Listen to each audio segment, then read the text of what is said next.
नमस्कार दोस्तों, welcome to my channel Kuldeep वासने।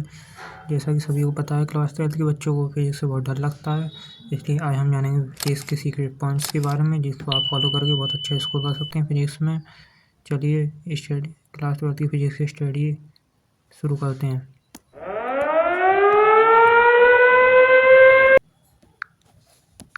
सबसे पहले आता है सिलेबस। आप फिजिक्स का सिलेबस सबसे पहले समझना चाहिए। जैसा कि आप देख सकते हैं, फिजिक्स में सबसे पहले ये 2 पार्ट में डिवाइड होता है। जैसा कि पार्ट 1, पार्ट 2। पार्ट 1 भी 35 नंबर का, पार्ट 2 भी 35 नंबर का है। ये पहली बुक, दूसरी बुक। और जैसा कि आप देख सकते हैं, मैंने फिजिक्स में 85 स्कोर किया है। ये नंबर भी 15 नंबर कम टाइम की वजह से रह गए थे। आपको टाइम पर बेहतर ध्यान देना है और आपको सब्जेक्ट मतलब चैप्टर के वेटेज के हिसाब से उसे टाइम देना है। चलिए शुरू। दूसरे पार्ट में बुक्स, जैसा कि आप देख रहे हैं, 3 बुक्स लिख रहे हैं, कुमार मित्तल, एक्टिव और एनसीईआरटी। वैसे ज़्यादातर लोग कुमार मित्तल यूज करते हैं और एक्टिव भी कर सकते हैं, एनसीईआरटी भी कर सकते हैं, लेकिन सबसे ज़्यादा बेस्ट इसमें कुमार मित्तल रहती है। कुमार मित्तल की 2 चैप्टर मिला के एनसीईआरटी की 1 चैप्टर बनता है। तो कुमार मित्तल में थोड़ा डीप में समझा रखा है और आप प्रीवियस पेपर भी सॉल्व कर सकते हैं, जो कि अकेले के बढ़िया रहते हैं। इसमें पिछले 10 सालों के पेपर दे रखे होते हैं। उसके बाद है फिजिक्स को हम 3 पार्ट में विभाजित कर सकते हैं। फिजिक्स को हम 3 पार्टों में डिवाइड कर सकते हैं। Theory, derivation, numerical. थ्योरी का पार्ट 30% रहता है, ये लगभग में कोई फिक्स नहीं है। डेरिवेशन 40% रहता है, न्यूमेरिकल 30% रहता है। अगर आप फिजिक्स को 0 से शुरू करना चाहते हैं तो आप थ्योरी और डेरिवेशन पर ज़्यादा ध्यान दें। न्यूमेरिकल सबसे एंड में कीजिए। न्यूमेरिकल के पूरे में से पूरे मार्क्स ला सकते हैं आप। और डेरिवेशन सबसे ज़्यादा वेटेज देता है और न्यूमेरिकल का वेटेज बढ़ता जा रहा है। लेकिन आप डेरिवेशन और थ्योरी जैसा कि कोई डेफिनेशन पूछ ली, परिभाषा पूछ ली और कोई फॉर्मूला पूछ ला, और डेरिवेशन उसका प्रूफ पूछ लिया। न्यूमेरिकल तो आप जानते ही हैं। और ये आप दे सकते हैं, फिजिक्स का पूरा सिलेबस है। पहले नंबर पर कूलाम का नियम और वैद्युत क्षेत्र, और दूसरे नंबर पर वैद्युत फ्लक्स तथा गॉस की प्रमेय। और इसमें गॉस की प्रमेय इम्पोर्टेंट है और इसमें कूलाम का नियम इम्पोर्टेंट है पहले चैप्टर में। 3 नंबर पर आता है वैद्युत विभव। इसमें भी वैद्युत द्विध्रुव और उससे संबंधित डेरिवेशन इम्पोर्टेंट है। 3 नंबर पर आता है संधारित्र तथा परावर्तित। संधारित्र का जो डेरिवेशन होता है वो बहुत इम्पोर्टेंट है। 5वें नंबर पर आता है वैद्युत फ्लक्स, जिसमें फ्लक्स की परिभाषा और उनका नियम, इसका डेरिवेशन भी इम्पोर्टेंट है। 4वें नंबर पर आता है किरचॉफ के नियम तथा वैद्युत परिपथ। ये पूरा चैप्टर ही इम्पोर्टेंट है। इसमें जैसे कि इसके डेरिवेशन और इसके टर्मिनल विभवांतर और परिभाषा इसको न्यूमेरिकली बताते हैं पेपर में। नंबर 7 पर आता है वैद्युत गतिमान आवेश तथा चुंबकीय क्षेत्र। इसका भी चुंबकीय क्षेत्र की परिभाषा और इससे भी डेरिवेशन बताते हैं।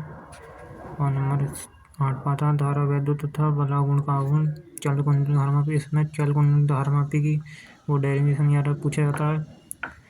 और बाकी आपको इम्पोर्टेंट टॉपिक्स पर वीडियो चाहिए तो आप कमेंट कर सकते हैं वीडियो में, उस पर भी मैं वीडियो बना दूँगा।